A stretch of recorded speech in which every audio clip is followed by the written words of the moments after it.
हमारे चैनल को सब्सक्राइब करें और बेल आइकन दबाएं।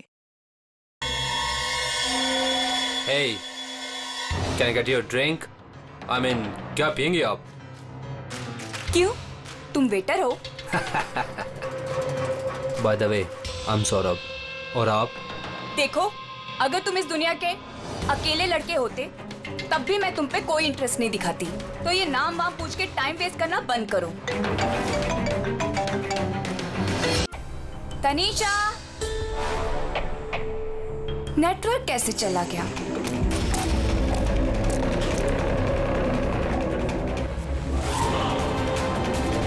फोन क्यों नहीं लग रहा है?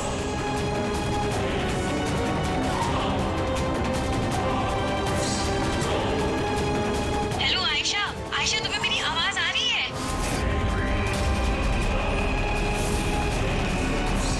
आयशा!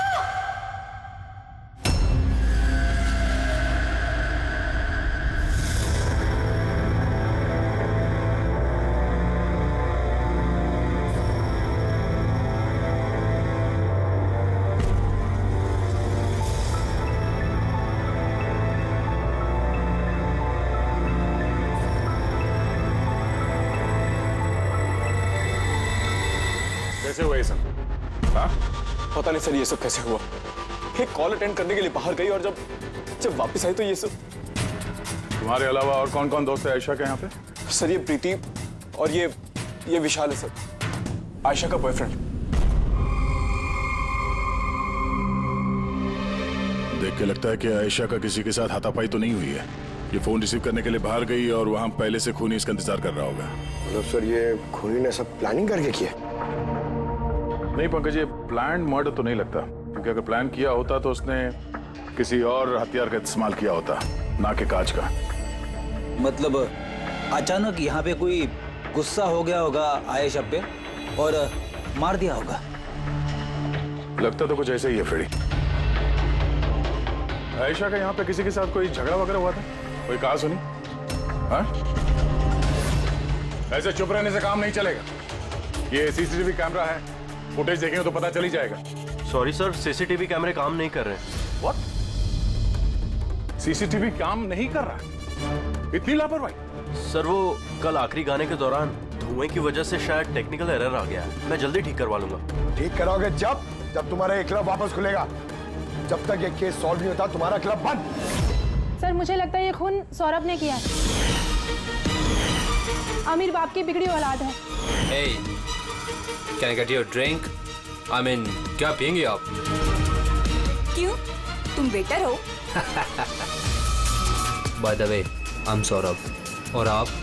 देखो, अगर तुम इस दुनिया के अकेले लड़के होते, तब भी मैं तुम पे कोई इंटरेस्ट नहीं दिखाती। तो ये नाम वाम पूछ के टाइम वेस्ट करना बंद करो।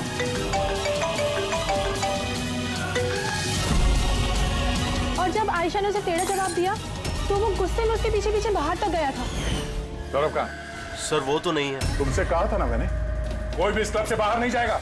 सर जाने नहीं दिया, शायद वो जुर्म करने के बाद ही चला गया, आयशा के अंदर आने से पहले। आयशा और सौरभ बाहर किस तरफ गए थे? सर उस तरफ।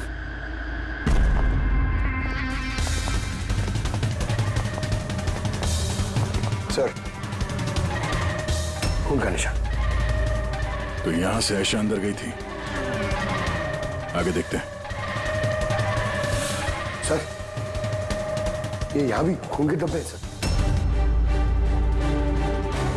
पंकज, नो नो, इतना सारा खून और ये कांच के टुकड़े। लगता है आयशा पे हमला यही हुआ है। सर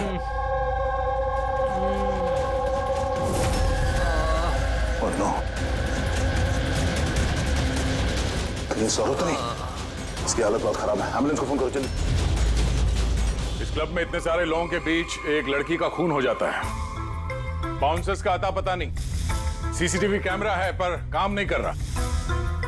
और तो और यहाँ पे किसी ने कुछ होते हुए देखा नहीं है ना। कमाल की बात। आयशा मुझे छोड़कर नहीं जा सकती, हमें आना ही नहीं चाहिए था। विशाल प्लीज, अपने आप को दोष मत दो। प्लीज संभालो अपने आप को। आपकी सहेली का यहाँ खून हुआ है, और आपका ये रवैया है?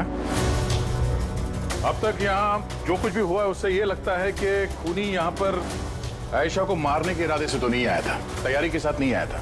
यहाँ इस क्लब में कुछ ऐसा हुआ जिसकी वजह से वो गुस्सा हो गया और उसने आयशा का खून कर दिया और साथ में सौरभ पे भी हमला किया। मुझे लगता है कि वो खूनी आप सब में से कोई एक है। रेडी पंकज, यहाँ जितने हैं सबके डिटेल्स ले लो। माफ कीजिएगा रायमा जी, मैंने अपनी तरफ से बहुत कोशिश की, लेकिन अब मैं आपकी और ज्यादा मदद नहीं कर पाऊंगा। इट्स ओके डॉक्टर, आपसे जो कुछ भी बन पड़ता था आपने सब कुछ किया। अब हम इससे ज्यादा और क्या कर सकते हैं?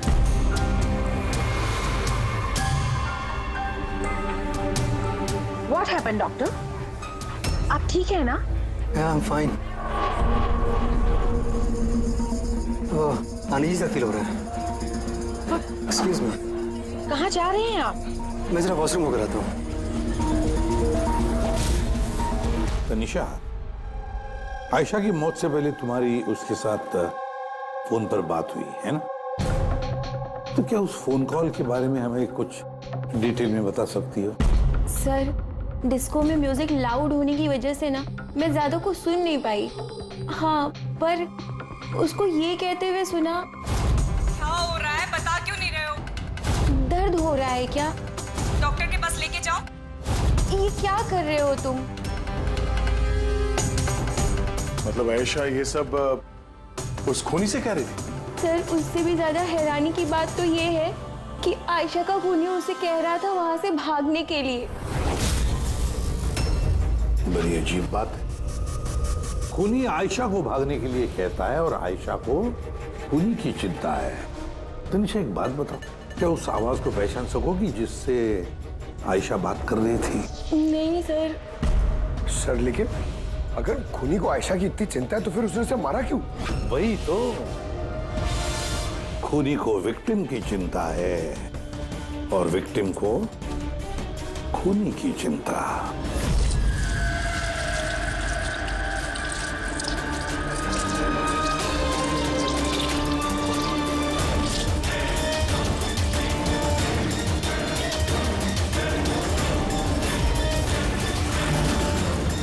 क्या कर रहे हो तुम? क्या चाहिए तुम्हें?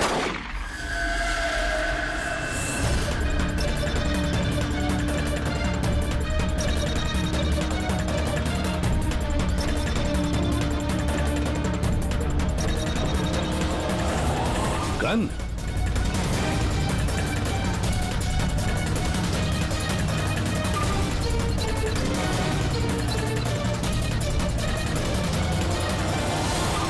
सर, इसके सर पे जो गोली लगी है उसके अलावा इसके पूरे शरीर पे कहीं भी चोट के कोई निशान नहीं है। ऐसा लगता है कि खूनी अचानक यहाँ पे आके इन पे गोली चला दी। ऐसे हुआ होगा। ये देखो, यहाँ भी खून है।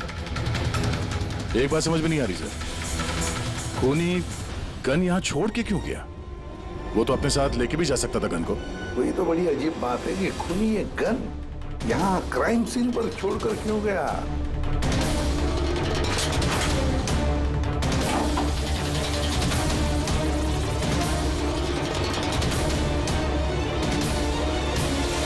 सर,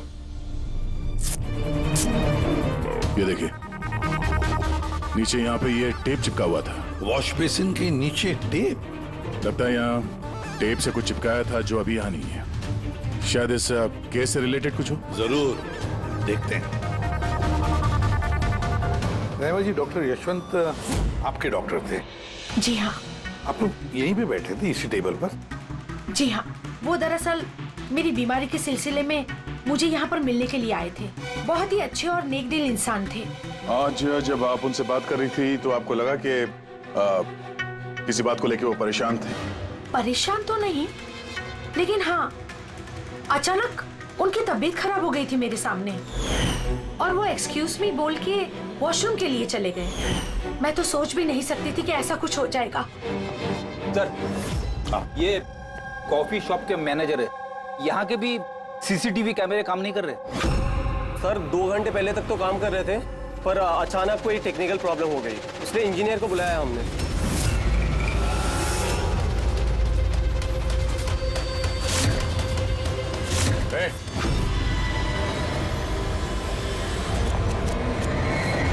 रुको जरा यहाँ ना।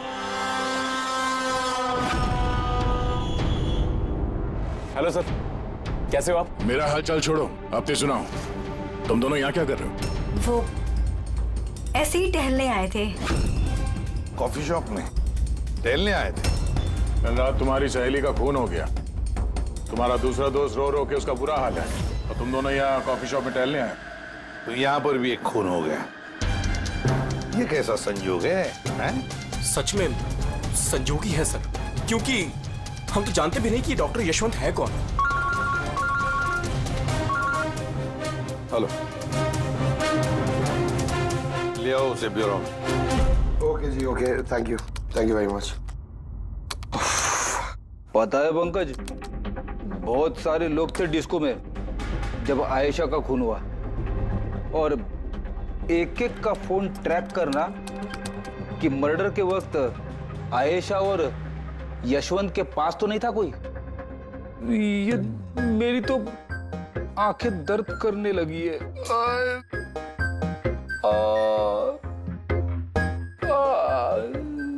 अरे ये साइलेंट को आंख पे लगाना बंद करो फ्रेडी सर। 50 और लोगों के नंबर है, इन्हें ट्रैक करना है, ये काम शुरू करो। ये क्या है? सौरभ, अब कैसी है तबीयत तुम्हारी?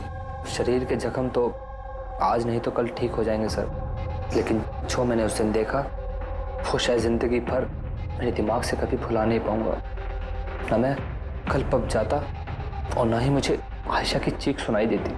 लेकिन आयशा के पीछे पीछे तो तुम गए थे, उसने तुमसे ठीक से बात नहीं की, इसलिए। ये बात सच है सर कि मैं आयशा के पीछे गया, क्योंकि जब मैंने उसे ड्रिंक ऑफर की तो उसने मना कर दिया सर, और इनफैक्ट उसने मेरी इंसल्ट भी की, तो मुझे बहुत बुरा लगा सर, इसलिए मैं उसके पीछे गया।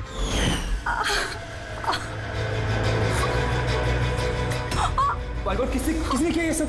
चलो तुम हॉस्पिटल लेके चलता हूँ। रुक,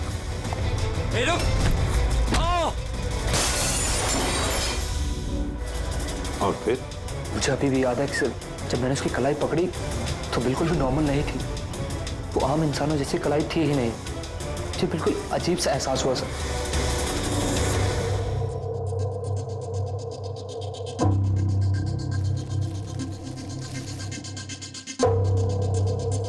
तो आप कह रहे हैं डॉक्टर साहब के इस गन पे कुछ चिपचिपा सा लगा हुआ है? हाँ, और वो चिपचिपी चीज रबर टाइप की है, वो जैसे सेलो टेप में होता है ना, वैसा। Cello tape gun? ओह, तो खूनी ने पहले से गन वहां वॉश बेसिन के नीचे छुपा के रखी थी, तो ये मर्डर एक प्लान्ड मर्डर था। हाँ, लेकिन ये गन जिससे यशवंत का खून हुआ है और ये कांच जिससे आयशा का खून हुआ है, इन दोनों पे भी कोई भी उंगलियों के निशान नहीं मिले। लेकिन भाई, इस कांच के टुकड़े पर एक खास तरीके की कुछ केमिकल लगा हुआ है, जैसे कि वो प्लास्टिक केमिकल। अभी इस पर क्यों लगा हुआ था, इसका क्या इस्तेमाल है, ये पता लगाना भी बाकी है। लेकिन यही केमिकल इस गन पर भी लगा हुआ है, दोनों पर। डॉक्टर साहब, आप तो कह रहे थे कि इस गन पे वो सेलो टेप का गम लगा हुआ था। वो तो है ही, उसके अलावा ये भी है। उसके अलावा ये केमिकल भी है, यानी ये दोनों मर्डर, इनका आपस में कोई ना कोई कनेक्शन जरूर है, और जुबिन का और प्रीति का दोनों क्राइम सीन पे होना कोई सहयोग नहीं था। बिल्कुल, तुम बिल्कुल ठीक कह रहे हो, और तुम्हारी बात ये एक और चीज प्रूव करती है। इन दोनों की लाशों पर मुझे एक जैसे फेरोमोन्स मिले।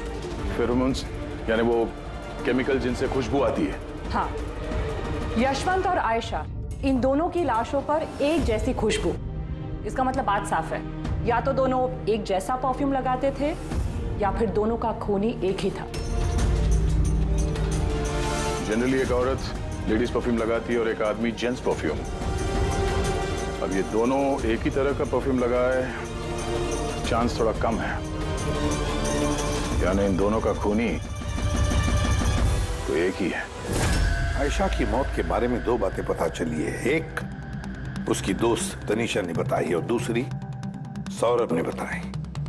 तनीषा ने बताया कि खूनी ने आयशा को वहां उस पब में से भाग जाने के लिए कहा। अब दुनिया में ऐसा कौन सा खूनी है जो जिस इंसान को मारने गया है उसी से कहता है कि तू यहां से भाग जा? तो फिर खून करने आया ही था क्यों? नहीं नहीं नहीं नहीं नहीं नहीं, नहीं। गड़बड़ है, कुछ ना कुछ तो गड़बड़ जरूर है। और सर वो दूसरी बात कौन सी?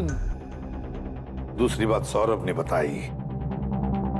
सौरभ ने कहा कि खूनी की कलाई कुछ अजीब सी थी, आम इंसान की तरह नहीं थी कलाई।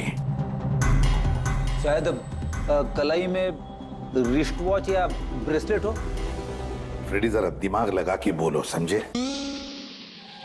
सर, हाँ सर, दोनों क्राइम सीन में एक नंबर कॉमन है सर। किसका क्राइम? आयशा के बॉयफ्रेंड विशाल का सर। विशाल? विशाल?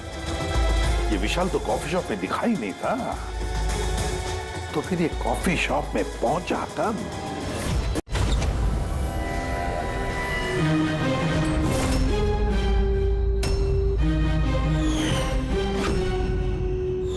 रायमा जी, आप और यहाँ? अब सर ये मेरा ही घर है, लेकिन आप लोग यहाँ पर कैसे? डॉक्टर यशवंत के खूनी के बारे में कुछ पता चला? रहमा, ये लोग कौन है? सीआईडी ऑफिसर्स हैं। सर प्लीज आप लोग आइए ना, प्लीज कम। सीआईडी? और सर ये मेरे हस्बैंड हैं और ये मेरा छोटा बेटा संदीप। और बड़ा बेटा विशाल, वो कहाँ है? लेकिन बात क्या है सर? मनन जी, बात यह है कि हमें शक है कि डॉक्टर यशवंत और आयशा के खून में हमें लगता शायद विशाल का कोई हाथ है। ये आप क्या कह रहे हैं? आरोप साबित नहीं हो पाया, किसी को पकड़ नहीं पाया, तो किसी को भी फंसा देंगे आप? देखिए, सीआईडी का काम है मुजरिम तक पहुंचना, ना कि किसी बेगुनाह को पकड़ के ये केस बंद कर देना। अब जरा प्लीज विशाल को बुलाइए। भैया खून नहीं कर सकते, अब प्लीज उन्हें पकड़ के लेके नहीं जाना। संदीप बेटा, हम तुम्हारे भैया को पकड़ने नहीं आए और ना हम ये कह रहे हैं कि तुम्हारे भैया ने कुछ किया है। हम तो तुम्हारे भैया से कुछ सवाल करने वाले हैं, और क्या। आप लोगों को मुझ पर शक है? एक मिनट विशाल, तुम अंदर जाओ, मैं इन सीआईडी वालों को तुम्हें परेशान नहीं करने दूंगा। देखिए, सीआईडी के काम में दखल देना भी एक जुर्म है, इसलिए प्लीज हमें अपना काम करने दीजिए। विशाल,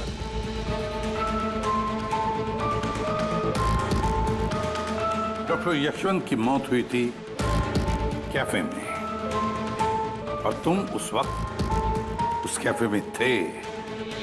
क्यों? किस लिए गए थे तुम? सर, मैं तो वहां पर जुबैन और प्रीति से मिलने गया था। मुझे नहीं पता था कि यशवंत अंकल वहां पर मम्मी से मिलने आने वाले हैं। आयशा के साथ तुम्हारी अनबन चल रही थी ना? मुझे बहुत बड़ा सदमा लगा है उसकी मौत का। पता नहीं उसके बिना मेरी लाइफ अब कैसे कटेगी। मैं कुछ दिन अकेला रहना चाहता हूँ। ठीक है, जा सकते हो तुम।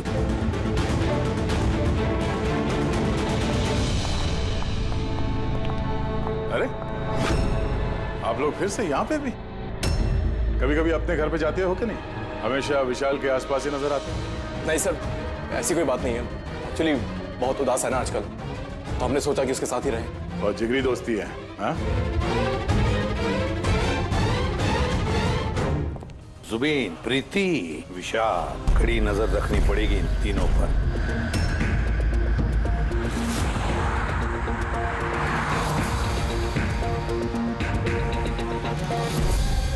तीनों के घर पे इतने कैमरा फिट किए ना फ्रेडी सर, अगर मक्खी भी मिठाई में बैठेगी ना तो पता चल जाएगा। वैसे काम वाला, दूध वाला और सब्जी वाला, इनके जरिए खुफिया कैमरा बिठाने का आइडिया बड़ा अच्छा था। अच्छा था ना? मेरा नहीं था, दया सर का था। अच्छा? हाँ, और उन्होंने हम दोनों को यहाँ बैठा दिया ताकि हम यहाँ का सीसीटीवी फुटेज भी रिकॉर्ड करें।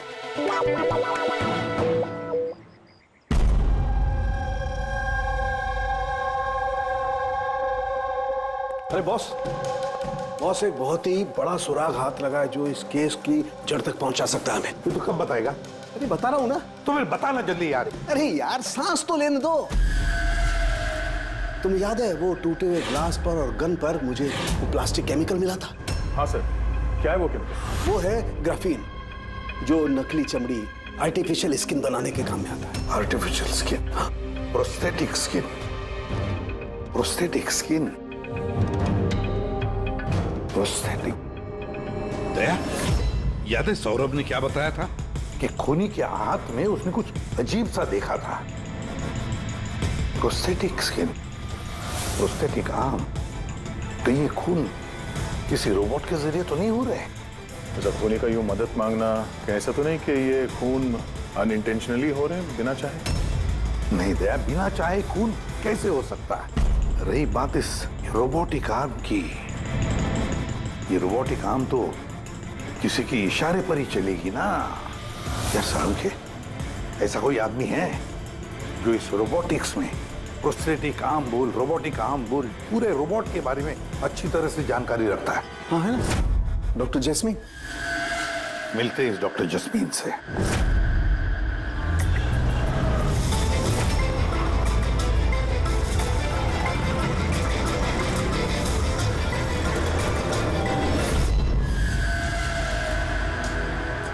डॉक्टर जैस्मीन, हम ये जानना चाहते हैं कि अगर ये ऐसा वाला प्रोस्थेटिक हाथ लगाया हो, रोबोटिक आर्म, तो क्या वो आर्म, वो हाथ किसी दूसरे के इशारे पर काम कर सकता है? मतलब नकली बाजू लगाया गया है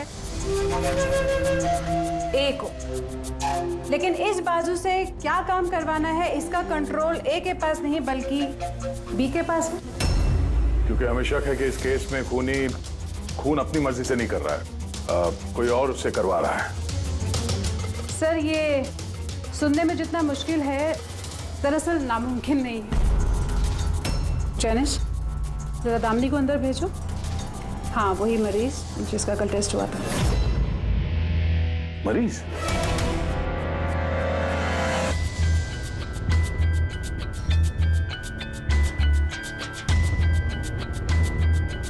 सर दामिनी ने अपना दाहिना हाथ फैक्ट्री में काम करते हुए गंवा दिया था।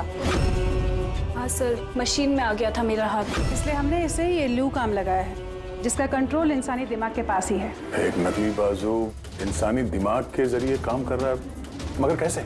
सर साइंस ने बहुत तरक्की कर ली है। ये योला यानी लूक आर्म अपने आप में एक नया और पहला आविष्कार है। मान लीजिए इसमें एक चिप है, या यूँ कहिए इसमें एक सॉफ्टवेयर है जो इंसान के दिमाग की फ्रीक्वेंसी को पकड़कर ठीक वैसे ही काम करता है जैसे एक नॉर्मल ह्यूमन बीइंग का हैंड, उठना, बैठना, चलना, ये सभी कमांड्स को समझता है। ग्रेट, साइंस ने वाकई बहुत तरक्की की है। वाकई रोबोटिक आर्म।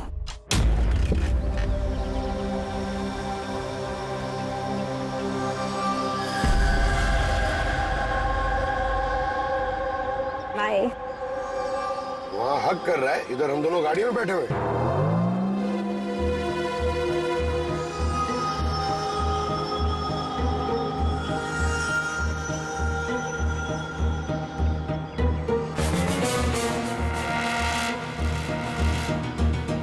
फिर से ये विशाल तो प्रीति के घर जा रहा है।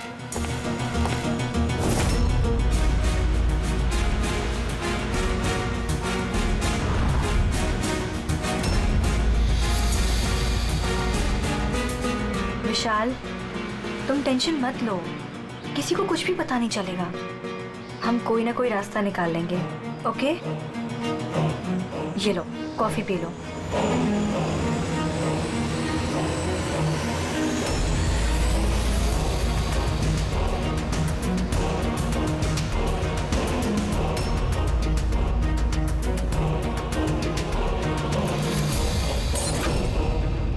विशाल, प्रीति, आयु की प्रीति भाग, प्रीति भाग, भाग।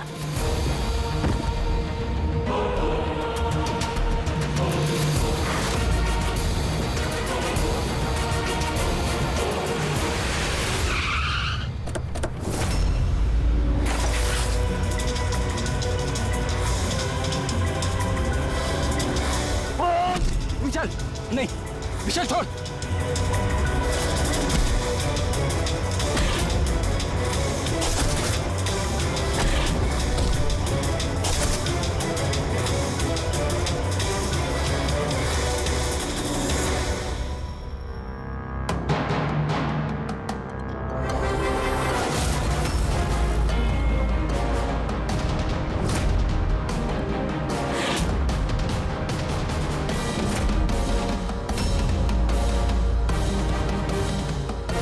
मैं मानता हूं आयशा और डॉक्टर यशवंत का खून मेरे ही हाथ से हुआ था। तुम यहाँ क्या कर रहे हो? क्या हुआ? क्या हो रहा है ये? मुझे नहीं पता क्या हो रहा है मेरे हाथ को। कुछ प्रॉब्लम? क्या हो रहा है बता क्यों नहीं रहे हो? डॉक्टर के पास लेके जाओ। ये क्या कर रहे हो? ये क्या कर रहे हो? आयशा भागो यहाँ से, भागो! मैं बोलता हूँ ना भागो! आयशा!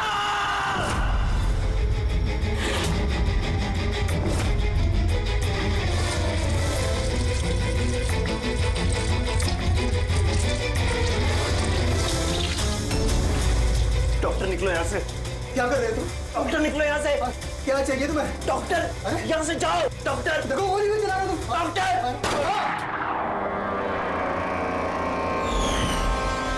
मैं क्या करूं सर, मेरे हाथ पर कोई कंट्रोल नहीं। क्या तुम्हारे हाथ पर कंट्रोल ही नहीं रहता? इसका क्या मतलब है? न जाने अचानक कभी कभी क्या हो जाता है। इसीलिए तुमने आयशा को वहां से भाग जाने के लिए कहा? हाँ सर, मैंने आयशा को वहां से भागने के लिए कहा था। आयशा भागो यहाँ से, भागो! और मैंने पूरी कोशिश करी थी कि मैं डॉक्टर यशवंत पर गोली ना चलाऊं। डॉक्टर यहाँ से जाओ। एक बात बताओ, क्यों गए थे तुम कैफे में? मैं वहां पर डॉक्टर यशवंत से अपना हाथ फिक्स कराने गया था और जुबीन, प्रीति मेरी मदद कर रहे थे क्योंकि मैं अपने घर पर नहीं बता सकता था कि आयशा का मेरे हाथों से खून हुआ। मैं जानता हूं सर, मेरी बात पर यकीन करना बहुत मुश्किल है, लेकिन सच यही है, खून मैंने नहीं बल्कि मेरे हाथ ने किया है। डॉक्टर जस्मीन, ये विशाल जो कह रहा है क्या ये सच है? मेरा मतलब है, क्या ये मुमकिन है कि एक रोबोटिक आर्म अपना ही दिमाग डेवलप करता है और फिर उसी दिमाग को लगा के कुछ भी कर सकता है? चांसेस कम है सर, मगर हाँ, अगर हाथ के अंदर लगे सॉफ्टवेयर को कोई हैक कर ले तो ऐसा हो सकता है। क्या प्रोस्थेटिक हाथ में लगा हुआ सॉफ्टवेयर हैक किया जा सकता है? हाँ दे, हैक हो सकता है, पॉसिबल है। जब हैकर इस नकली हाथ की चिप हैक कर लेता है तो ये नकली हाथ उस आदमी के दिमाग से नहीं चलता जिसके शरीर में ये लगा है, बल्कि ये नकली हाथ चलता है हैकर के दिमाग से। मतलब किसी ने विशाल के इस रोबोटिक आर्म के सॉफ्टवेयर को हैक किया और फिर उससे खून करवाया। सर, इससे अच्छा तो मैं एक बाजू के सहारे ही अपनी जिंदगी काट लूं, जो हाथ दूसरों की जान का दुश्मन बन जाए। ऐसा हाथ मुझे नहीं चाहिए सर। विशाल, एक बात बताओ, जब तुम्हारा ये हाथ तुमसे कहता है कि वो किसी को मारना चाहता है, तब तुम क्या सोचते हो?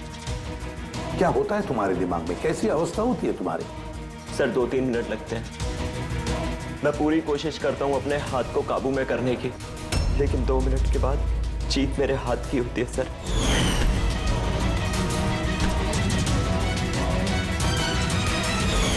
चिंता मत करो, अब हम तुम्हारे इस रोबोटिक आर्म के अंदर एक ट्रांसमीटर फिट करेंगे, जिससे हमें पता चलेगा कि वो किसी को मारना चाहता है या फिर किसी और से उसे इशारा मिल रहा है कि जाकर खून करो। ये भी हमें पता चल जाएगा। वैसे एक बात बताओ विशाल, ये तुम्हारा असली हाथ गंवाया कैसे? सर, मैं पिछले साल खंडाला जा रहा था और एक रोड एक्सीडेंट।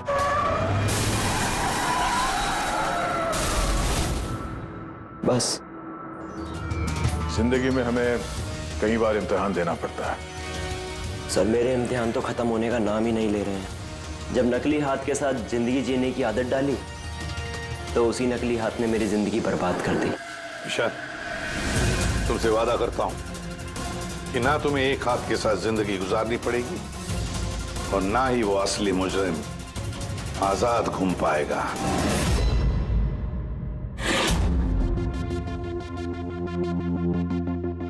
विशाल, मुजरिम ने पहले विशाल से आयशा का खून करवाया। आयशा जिससे विशाल बेहद प्यार करता था। फिर खून करवाया डॉक्टर यशवंत का, जो विशाल की मदद करते थे। और फिर जान लेनी चाहिए प्रीति की, जो विशाल की दोस्त थी। सारे के सारे विशाल के शुभचिंतक,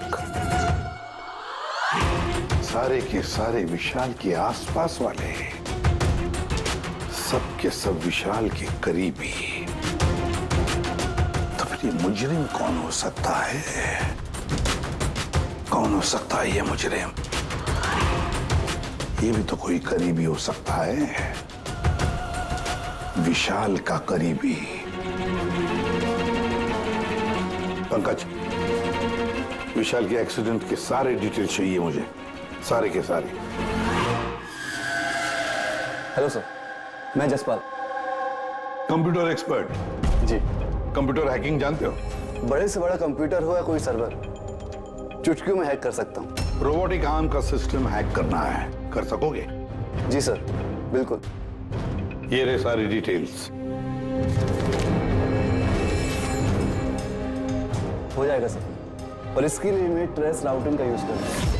ट्रेस राउटिंग? जी हाँ सर, इस तकनीक के जरिए विशाल के आसपास के जो भी कंप्यूटर है उन्हें देख सकता हूँ। अक्सर मशीन के आखिरी में जो होस्ट नेम एड्रेस होता है वही हैकर का होता है। अच्छा। और ट्रेस राउटिंग के जरिए हम शहर के किसी भी इलाके में बैठा अगर हैकर होगा तो इजीली पता चल जाएगा। फैंटास्टिक।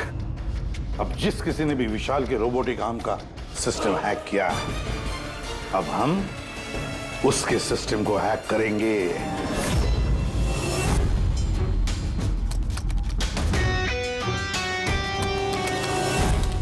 ये देखिए सर, इस वक्त विशाल के आसपास ये सारे कंप्यूटर चालू हैं और इन्हीं में से एक कंप्यूटर है उस हैकर का।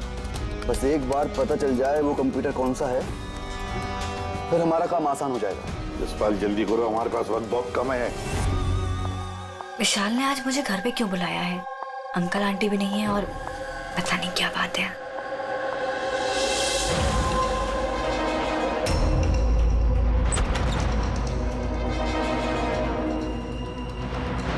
विशाल, विशाल। प्रीति, यार तुम जानते हो तुम्हें मुझसे खतरा है, उसके बाद भी तुम यहाँ पे दोबारा आ गई। विशाल, तुमने तो मुझे फोन करके यहाँ बुलाया। मैंने? हाँ। मैंने कब बुलाया? तुमने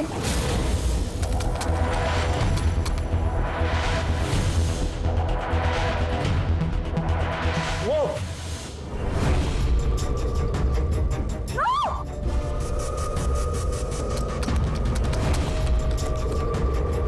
भागो यहाँ से। विशाल, विशाल प्लीज भागो यहाँ से। Vishal please, Vishal, Vishal please.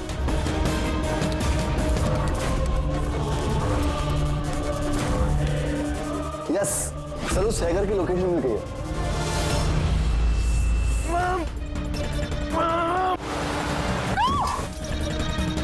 Vishal, no, विशाल, विशाल।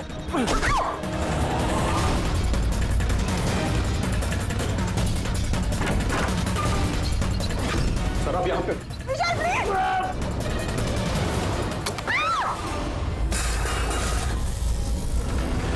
बहुत हो गई हैकिंग।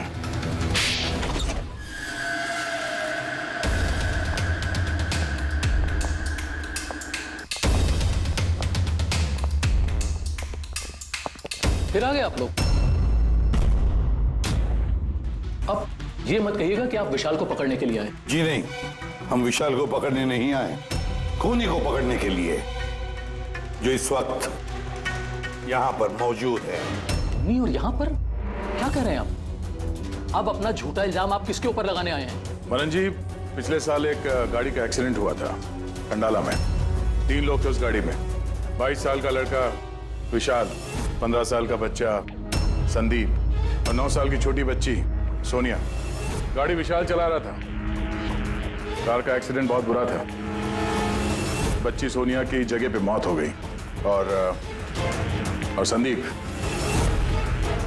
पैरालाइज हो गया। ये अभी चल नहीं सकता। ये सब आपको कैसे पता चला अंकल? इस एक्सीडेंट में सबसे कम चोट लगी विशाल को। हालांकि जो चोट लगी वो कम नहीं, विशाल को अपना हाथ गंवाना पड़ा।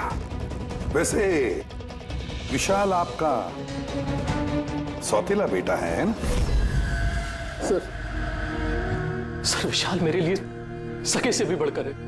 सर आई रिक्वेस्ट यू, आप विशाल के लिए सौतेला शब्द यूज मत कीजिए sir. I am sorry Manan ji.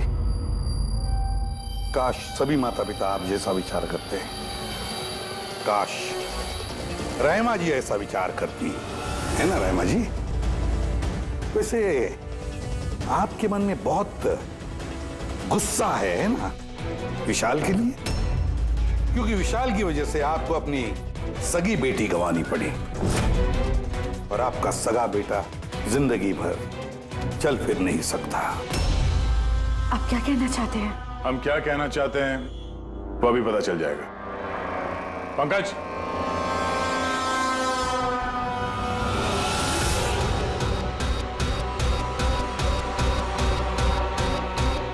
Sorry aunty,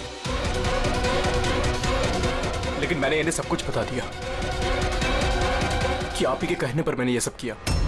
मैंने ही उन सॉफ्टवेयर्स को हैक किया था और मैंने सभी जगहों की सीसीटीवी कैमरास को भी हैक करके बंद किया।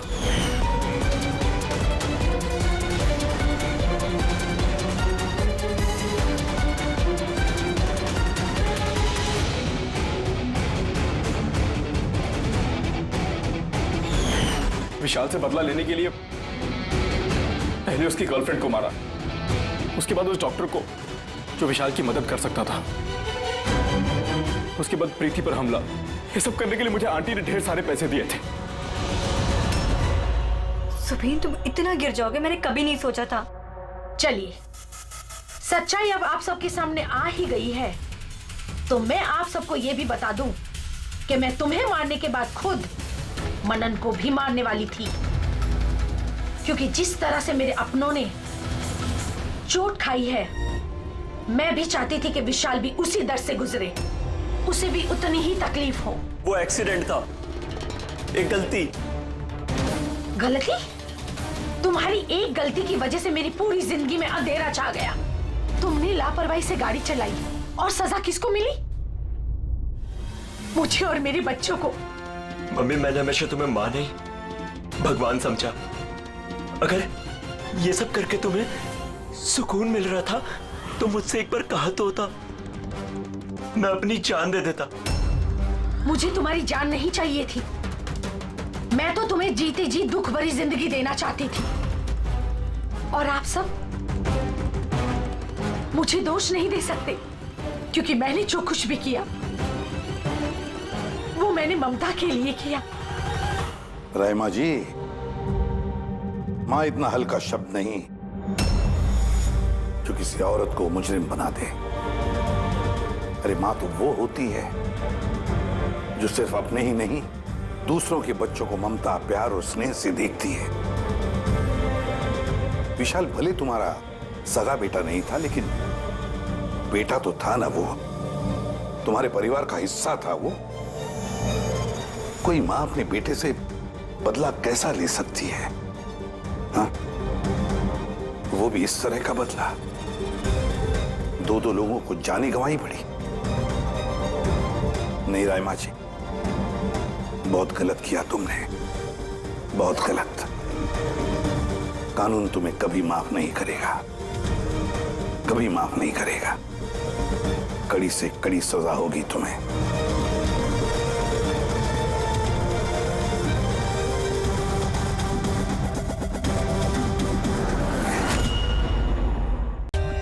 For more updates, subscribe to our channel, click the show links and enjoy watching the videos.